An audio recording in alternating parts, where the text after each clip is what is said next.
أعوذ بالله من الشيطان الرجيم بسم الله الرحمن الرحيم قال الله إني منزلها عليكم فمن يكفر بعد منكم فإني أعذبه عذابا لا أعذبه أحدا من العالمين وإذ قال الله يا عيسى ابن مريم أأنت قلت للناس اتخذوني وأمي إلهين من دون الله قال سبحانك ما يكون لي أن أقول ما ليس لي بحق إن كنت قلته فقد علمته تعلم ما في نفسي ولا أعلم ما في نفسك إنك أنت علام الغيوب صدق الله العظيم আল্লাহ তাআলা বলেন নিশ্চয়ই আমি উহা অর্থাৎ দস্তরখান তোমাদের উপরও অবতরণ করব। অতঃপর যে তোমাদের মধ্য থেকে এরপরে অস্বীকার করবে, কুফরি করবে, আমি নিশ্চয়ই তাকে এমন শাস্তি দিব যেই শাস্তি উভয় জগতের কাউকে আমি দেই না। আপনি স্মরণ করুন যখন আল্লাহ তাআলা বলেছিলেন, হে মারিয়ামের সন্তান ঈসা আলাইহিস সালাতু ওয়াস সালাম, আপনি কি মানুষদেরকে বলেছেন যে তোমরা আমাকে এবং আমার মাকে আল্লাহ ব্যতীত দুইজন দেবতা বা পূজনীয় বা খোদা বানাও? এই কথা কি আপনি বলেছেন? ক্বালা, ঈসা আলাইহিস সালাম বললেন, সুবহানাকা মা ইয়াকুনু লি আন আকুলা মা লাইসা লি বিহাক। হে আল্লাহ, আপনি পবিত্র, আমার জন্য কখনো সাজেই না আমি এমন কথা বলবো যেই কথা বলার অধিকার আমার নেই। আমি যদি তাহা বলে থাকি তবে আপনি তা জানেন এবং আপনি তাও জানেন যা আমার মনের মধ্যে আছে, এবং আপনার মনের মধ্যে কি আছে সেটা আমি জানি না। নিশ্চয়ই আপনি সকল অদৃশ্য বিষয়গুলোকে অধিকতর জানেন।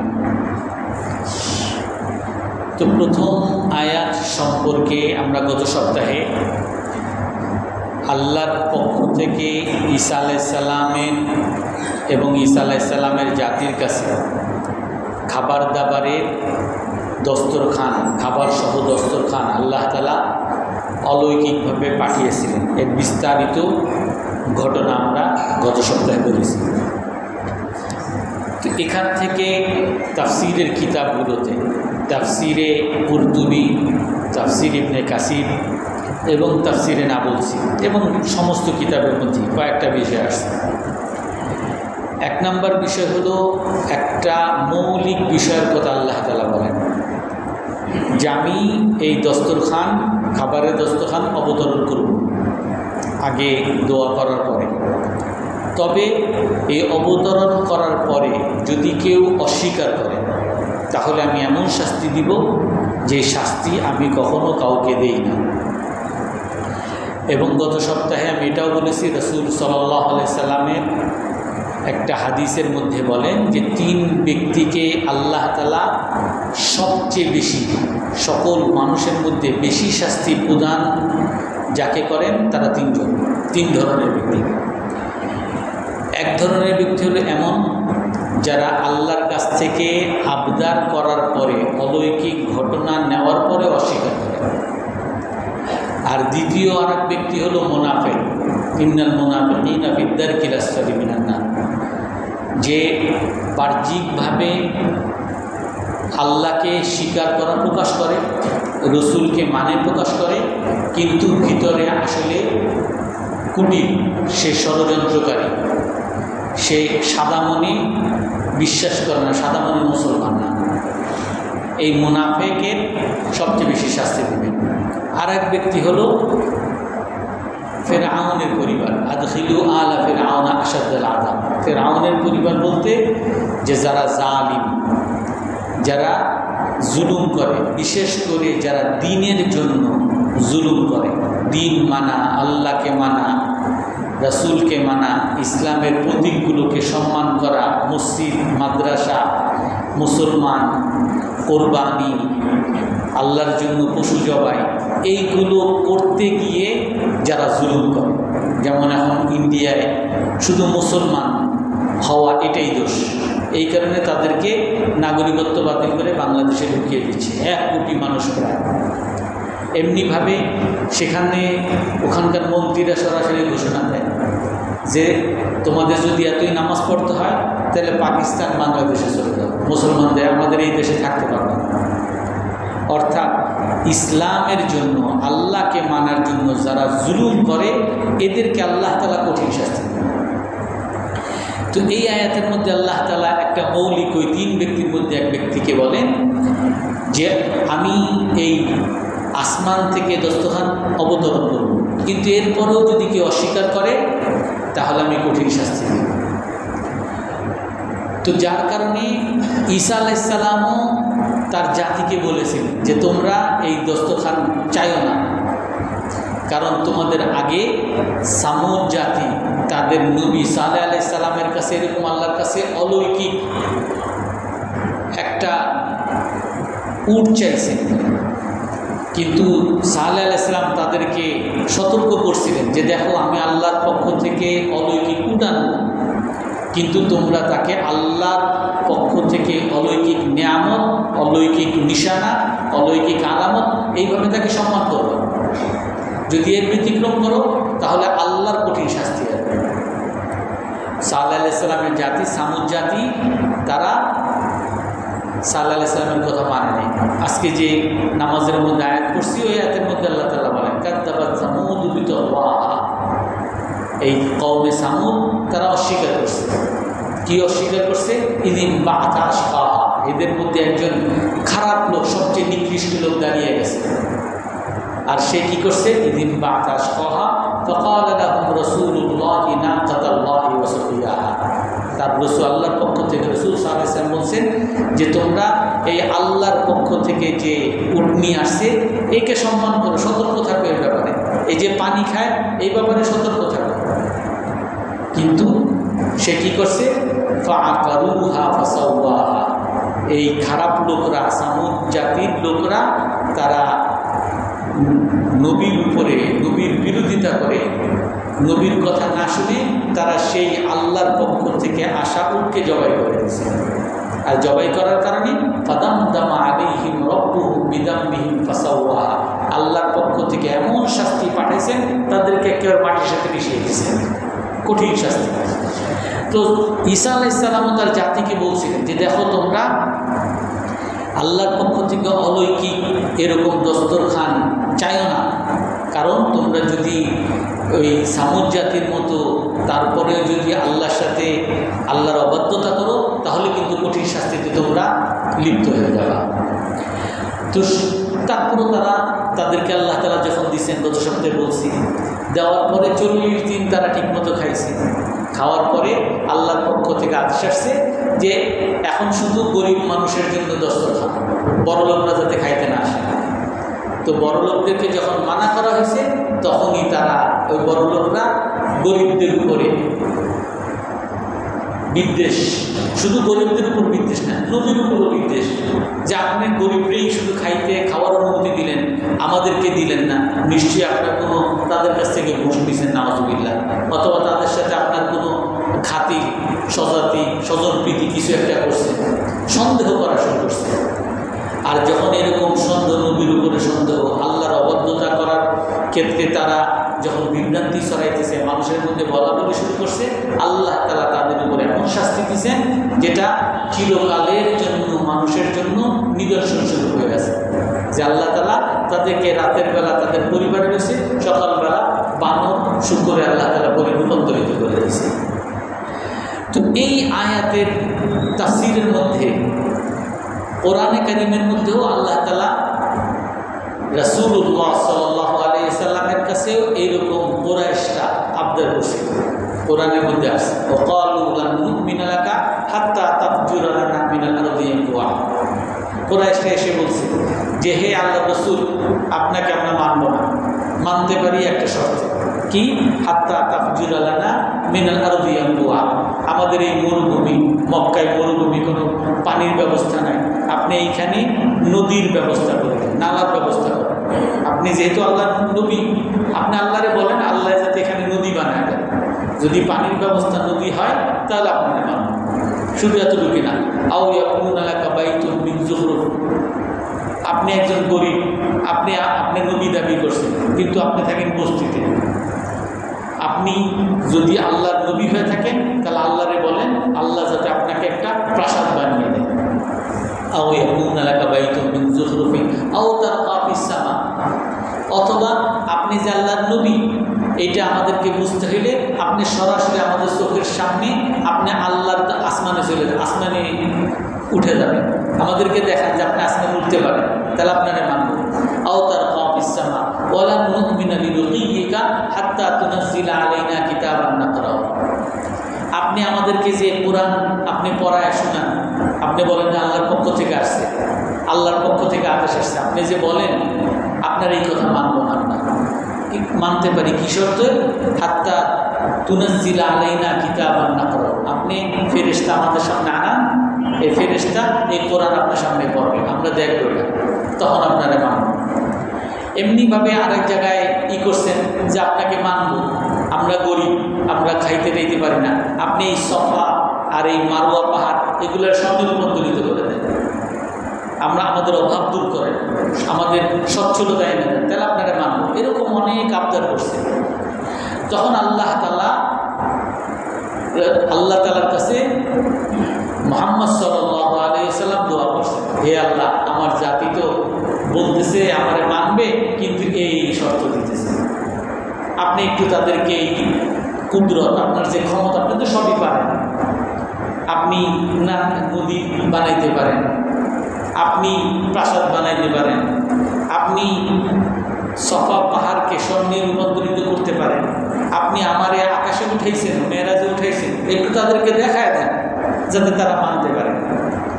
তখন আল্লাহর পক্ষ থেকে সহি হাদিসের মধ্যে এবং তাফসিরের কিতাবগুলোতে এবং এই আয়াতের নিচেও তাফসির ইবনে কাসিরের মধ্যেও আসছে, আল্লাহ তাআলা তখন রাসূলুল্লাহ সাল্লাল্লাহু আলাইহি ওয়াসাল্লামকে বলেন যে হে আল্লাহর রাসূল, ইন আরাদতা আন নাজআলা লাকা সাফা যাহাবা নাজআলাহা। আপনি যদি চান, আপনি যত আবদার আমার কাছে করছেন সমস্ত আবদার পূরণ করুন। আপনি যদি চান সাফাকে আমি স্বর্ণে রূপান্তরিত করে দিব আমি। আপনি যদি চান নদী বানিয়ে দিতে দিব আমি। আপনি যদি চান আমি সরাসরি ফেরেশতা আপনার সামনে অবতরণ করে আপনাকে কোরআন শিখাইতেছে, কোরআন পড়তেছে, এটা মানুষ দেখবে, এটা করতে পারে, এটা তো আমার কাছে আর কিছু না। আপনি যদি চান আপনাকে আমি সরাসরি আকাশে উঠাবো, এটাও আমি করে দিই। আপনি যদি চান, আপনি যদি আমার কাছে আবদার করেন, আমি এগুলো করব। কিন্তু শুনেন, আমি যদি আপনি আবদার করলেন আর এই আবদার অনুযায়ী আমি যদি এগুলো দেই, আমি সফাকে স্বর্ণে রূপান্তরিত করলাম বা যাই আপনি আমার কাছে চাইছেন সব যদি আমি দেই, আমার নিয়ম এটা, নীতি এটা, যে তারপরে যদি কেউ অস্বীকার করে আমি তাদেরকে এমন শাস্তি দিব যে শাস্তি আর কখনো দেয়নি। তখন রাসূলুল্লাহ সাল্লাল্লাহু আলাইহি ওয়াসাল্লাম এই উম্মতের উপরে দয়াবান হয়ে, যে আমার উম্মত যদি ধ্বংস হয়ে যায়, মুসা আলাইহিস সালামের উম্মত পানিতে ডুবে মারা গেছে, সালেহ আলাইহিস সালামের উম্মত সামুদকে আল্লাহ তাআলা মাটিতে মিশিয়ে দিয়েছে, এরকম আমার উম্মতকে যদি আপনি দুনিয়া থেকে মিশিয়ে দেন, তাহলে আমি কাকে নিয়ে আমি দাওয়াতের কাজ করব, আর কাকে নিয়ে আমি কিয়ামত পর্যন্ত এই শ্রেষ্ঠ জাতি আমি বানাবো?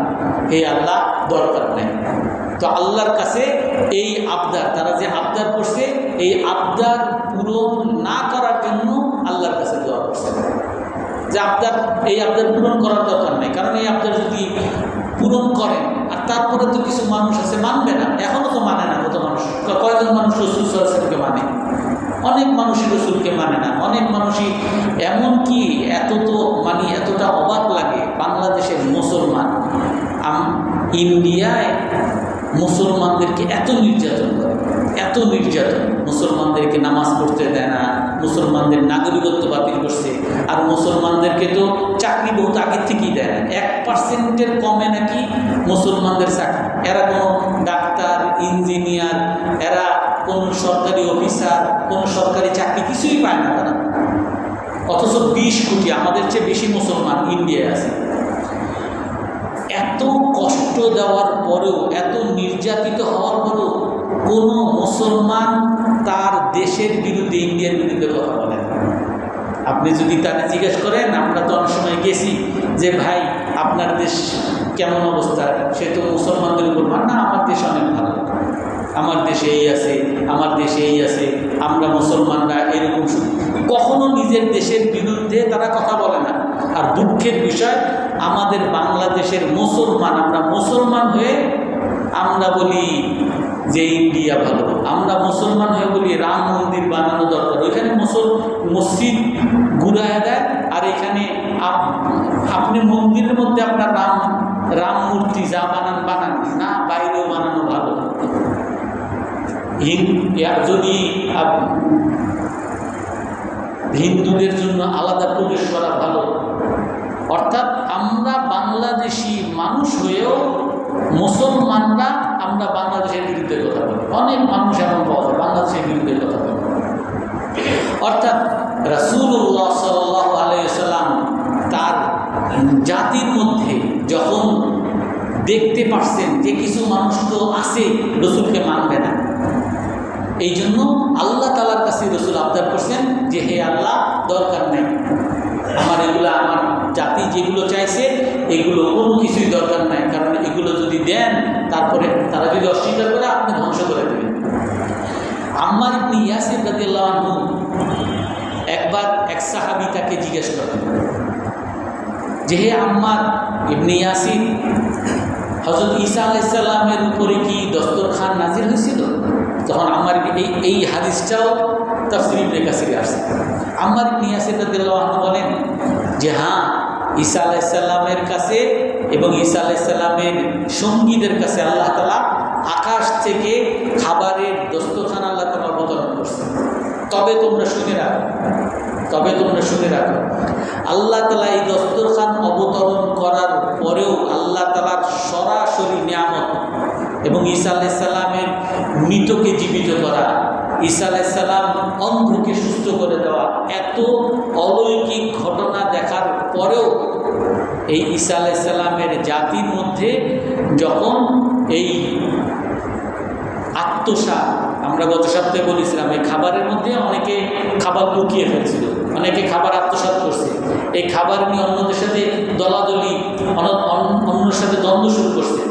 যে খাবার নিয়ে, এই দুনিয়া নিয়ে তারা যখন লোভে পড়ে গেছে, আত্মসাতে পড়ে গেছে, আল্লাহ তাআলা তাদেরকে ধ্বংস করে দিয়েছে। আর হে ইয়া মাআশারা উম্মাত মুহাম্মদ সাল্লাল্লাহু আলাইহি ওয়াসাল্লাম, আম্মার ইবনে ইয়াসির রাদিয়াল্লাহু আনহু বলেন যে হে মুহাম্মদ সাল্লাল্লাহু আলাইহি ওয়াসাল্লামের জাতি, তোমাদেরকেও আল্লাহ তাআলা একটা সময় এমন ক্ষমতা দিবে, এমন বিজয় দিবে যে তামলিকুনাল আজাম, তোমরা অনারবদের মালিক হবা, অনারব দেশের উপরে তোমরা রাজত্ব করবা। আর সেই সময় তোমরা তাকনিজুনা যাহাবা ওয়াল ফিদ্দা, তোমরা স্বর্ণ রূপার খনি তোমরা পাবা। যদিও তোমরা এখন আরবরা, মক্কার আরবরা তারা করতো কি, তাত্তাবিউনাল আজনাব, তারা কৃষিকাজ করতো আর পশুপালন করতো, এছাড়া তাদের আর কোনো কাজ ছিল না। বলে তোমরা যদিও এখন কৃষিকাজ করো, এখন যদিও তোমরা গরু ছাগল আর উট নিয়ে আসো, কিন্তু আল্লাহ তাআলা তোমাদেরকে একসময় অনারবের উপরে ক্ষমতা দিবে, বিজয় দিবে, আর সেই সময় তোমরা স্বর্ণরূপার মালিক হবা। কিন্তু শুনে রাখো, লা তাযহাবুদ দুনিয়া, আর সেই সময় দুনিয়া শেষ হবে না যতক্ষণ পর্যন্ত না তোমরা সেই স্বর্ণ রূপা জমা করবা এবং এগুলোকে তোমার কাছে সংরক্ষিত রাখবা, আর এইগুলা লোভে পড়ে যাবা। আর এইগুলা লোভে যখন করবা, আল্লাহ তাআলা তোমাদেরকে ধ্বংস করে দেবে। মানে আমাদের এই অবস্থা হয়েছে। এখন আমাদের কে কত টাকা ব্যাংকে রাখতে পারে, কে কত স্বর্ণ রূপা ব্যাংকে রাখতে পারে, কে কত জমাইতে পারে, আমিও খাই না, আমার আত্মীয় স্বজনরা খাইতে দিই না, আর এলাকা সাধারণ গরিব মুসলমানরাও আমি খাইতে দিই। আমি শুধু জমায় রাখি যে তোমরা যখন জমানো শুরু করবা, তাকনিজুন আয-যাহাবা ওয়াল ফিদ্দা, স্বর্ণ রূপাকে যখন তোমরা জমানো শুরু করবা, আল্লাহর পক্ষ থেকে আযাব আসতে থাকবে। তাফসীরে নাবুসি যে এই আয়াতের আলোকে একটা আযাবের কথা আমাদেরকে বলেন। আমাদের মধ্যে অনেক মানুষ আছে, অনেক সময় আল্লাহর কাছে দোয়া করে, হুজুর আমার জন্য একটু দোয়া করেন, চাকরি হয় না, হুজুর আমার ছেলে হয় না, একটু দোয়া করেন, হুজুর আমার বিয়ে হয় না, দোয়া করেন। অনেক মানুষ অনেক আশা নিয়ে আল্লাহর কাছে দোয়া করে, এবং আল্লাহর কাছে যখন দোয়া করে সেই সময় খুব নামাজি, একেবারে মসজিদে আসা, চাকরি পায় না, মসজিদে 5 ওয়াক্ত আসে, আর আল্লাহর কাছে বলে, হে আল্লাহ আপনি যদি আমার একটা চাকরি দেন, আপনার গোলামি ছাড়া কিচ্ছু করব না, আপনারই শুধু মানব। আপনি যদি আমার একটা ভালো ব্যবসা দেন, ব্যবসা লাভ দেন, আপনারই শুধু মানব। আপনি যদি আমার একটা সুন্দরী বউ দেন, আপনারই মানব। আপনি যদি আমার একটা ছেলে দান করেন, মেয়ে দান করেন, আপনারই মানব।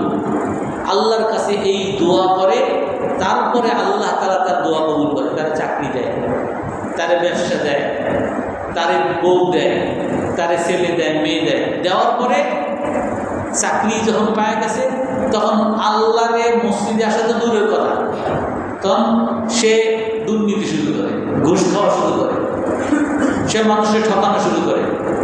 ব্যবসা তো লাভ হয়েছে, যখন লাভ হয়েছে তখন সে মানুষের ঠকানো শুরু করে, আরও কেমনে টাকা উপার্জন করবে। বউ যখন হয়েছে তখন এই বউর উপরে জুলুম শুরু করে। আর এই আল্লাহ তাআলা এই তাফসীরে নাবুসিতে লেখে, যখন কোনো মানুষ আল্লাহর কাছে দোয়া করে নিয়ামতের জন্য, আর সেই নিয়ামত যদি পায়, আর পাওয়ার পরেও যদি আল্লাহকে অস্বীকার করে, আল্লাহর অবাধ্যতা করে, যেমন এখানে আল্লাহ তাআলা বলছেন, ফামান ইয়াকফুর বা'দু মিনকুম, হে ঈসা আলাইহিস সালামের উম্মত, তোমাদের কাছে আমি আসমান থেকে খাবারের দস্তরখান অবতরণ করব, কিন্তু ফামান ইয়াকফুর বা'দু মিনকুম, দস্তরখান অবতরণ করার পরে তোমাদের মধ্যে যারা অস্বীকার করবে, অবাধ্য হবে, ফাইন্নী উআযিবুহু আযাবা, এমন শাস্তি দিব যে শাস্তি কাউকে দিব না। এই জন্য যারা আমরা আল্লাহর কাছে দোয়া করি এবং আল্লাহর কাছে পাই, পাওয়ার পরেও যদি আমি আল্লাহর অবাধ্যতা করি, তখন আল্লাহর পক্ষ থেকে কঠিন শাস্তি চলে আসে। আপনি বলতে পারেন, কই আমি যেন কঠিন শাস্তি দেখি না, যে বড়লোক সে তো বড়লোক হইতেই থাকে। এই যে বড়লোক হইতেই থাকে, জুলুম করতেই থাকে, আর তারপরে 15 বছর 20 বছর থাকে, জুলুম করতেই আছে, তারপরেও থাকে। এইগুলা হইল আপনার আযাব কি শুধু আপনার দুনিয়ার টাকা পয়সা বা চাকরি বাকরি চলে যাওয়া বা গরিব হওয়া বা হারা, এইটা কি আল্লাহর আযাব? আল্লাহর সবচেয়ে বড় আযাব হলো আল্লাহর কাছ থেকে বিমুখ হয়ে, জান্নাতের রাস্তা থেকে পথ ভ্রষ্ট হয়ে জাহান্নামের রাস্তায় চলে যাওয়া। এই যে যারা আল্লাহর কাছে চাওয়ার পরে যখন পায় আর তারপরেও অবাধ্যতা করে, তখন তার উপরে সবচেয়ে বড় আযাব যেটা আসে, আল্লাহর কাছ থেকে দূরে সরে যায়। এ আর নামাজের ধারে কাছে আসে না, এ আর ওই সৎ লোকের ধারে কাছে আসে না। এই জন্য অনেক সময় দেখে যে যারা কিছু আছে মাদ্রাসায় পড়ে, বা কিছু আছে দিনদার, তাবলীগ করে, তারপরে কোনো ইমাম, কোনো পীর সাহেবের মুরিদ হয়েছে, দাড়ি টাড়ি রাখছে, তারপরে যদি খারাপ হয়, এর চেয়ে বড় ডাকাইত আর কেউ হয় না, এর চেয়ে বড় পাপী এ যে পাপ করে। আর এই পাপীর কাছে যদি যায় যে ভাই আসেন নামাজ পড়তে, সে তোমার সে আমি নামাজ টামাজ সব জানি, তাবলীগ আমি 3 চিল্লা সব জানি, আর তো তুমি কি জানো, সব আমি জানি, এ আরও বড় পাপী হয়ে যায়। এর সবচেয়ে বড় তার উপরে শাস্তি হলো, সেটা হলো সে আল্লাহর কাছ থেকে দূরে সরে যায়। এটা হলো আল্লাহ তাআলার আযাব। এই জন্য আমরা আল্লাহর কাছে যখন কিছু চাইবো, দুনিয়ার কিছু চাইবো, তখন আর আল্লাহ যদি এটা দেয়, দেওয়ার পরে অবশ্যই আমাকে আল্লাহর বাধ্য হইতে হবে, যে এইটা আমি ওয়াদা করছি আল্লাহর সাথে, সেই ওয়াদার উপর অটল থাকতে হবে। যদি আল্লাহর উপর ওয়াদার উপর অটল না থাকি, আমি শাস্তির সম্মুখীন হয়ে যাবে। এটা আল্লাহর নিয়ম, নীতি। হয়তো বা দুনিয়ার শাস্তি, আর না হয় আখিরাতের শাস্তি, আমাকে আল্লাহর কাছ থেকে পথভ্রষ্ট হওয়ার শাস্তি, 2 শাস্তির 1 শাস্তি হবে। তো এই আয়াতের মধ্যে আর একটা বিষয় আছে, সেটা হলো আল্লাহ তাআলার গোলাম হওয়ার ব্যাপারে। আল্লাহ তাআলার ইবাদতের ব্যাপারে নবীদের চেয়ে বড় আবেদ আর কেউ নেই। নবীরা হলো সবচেয়ে বড় গোলাম। তার দুইটা প্রমাণ। একটা প্রমাণ হইল ঈসা আলাইহিস সালামের কাছে তার সঙ্গীরা যখন আল্লাহর কাছে দোয়া করেন যে হে ঈসা আলাইহিস সালাম, আমাদেরকে আল্লাহর পক্ষ থেকে খাবার অবতরণ করান, যদি করেন তাহলে আমরা খাইলাম এবং আমরা আমাদের বিশ্বাসটা চাক্ষুর বিশ্বাস হইল। কিন্তু তাদের এই কথার আলোকে যখন ঈসা আলাইহিস সালাম আল্লাহর কাছে দোয়া করেন, হে আল্লাহ, আপনি আকাশ থেকে খাবার নাজিল করেন। খাবার নাজিল করেন কেন? যাতে তারা খাইতে পারে, যাতে তাদের চাক্ষুষীমান হয়, সেটা বলেন নাই। ঈসা আলাইহিস সালাম কি বলছেন? তাকুলু লানা ঈদাল লিআউওয়ালিনা ওয়া আখিরিনা ওয়া আয়াতাম মিন। হে আল্লাহ, আপনি আকাশ থেকে খাবারের দস্তরখান দেন, কারণ এইটা কুদরত। আপনার এই যে কুদরত, এটা সকলের কাছে স্পষ্ট হবে, কারণ আপনি তো পারেন। আপনার পারার ক্ষেত্রে তো আমার কোনো সন্দেহ নেই, আপনি তো পারেন। কিন্তু এইটা মানুষের সামনে এই কুদরতটা স্পষ্ট হবে এবং মানুষ এইটাকে উৎসব পালন করবে, এই কথা সবাইকে বলতে থাকবে। অর্থাৎ ঈসা আলাইহিস সালামের সঙ্গীরা যখন আল্লাহর কাছে দোয়া করেন, তখন তারা কেন এইটা চাইতেছেন? প্রথমে দুনিয়ার উপকারের কথা বলছে। যেমন আমাদের যখন আমরা বয়ান করি যে নামাজ পড়েন, নামাজ পড়লে কি আপনার ব্যায়াম হবে। আমাদের এই ধরনের বয়ান না হলে মানুষ শুনতে চায় না। আপনি নামাজ পড়লে আপনার শরীরের ব্যায়াম হবে, আপনার মাথার ব্যায়াম হবে, আপনার প্রেশার ভালো হবে, আপনি রোজা রাখলে সবচেয়ে আপনার শরীরের উপকার হবে, আপনি যদি নীতিবান হন এটা আপনার উপকার হবে।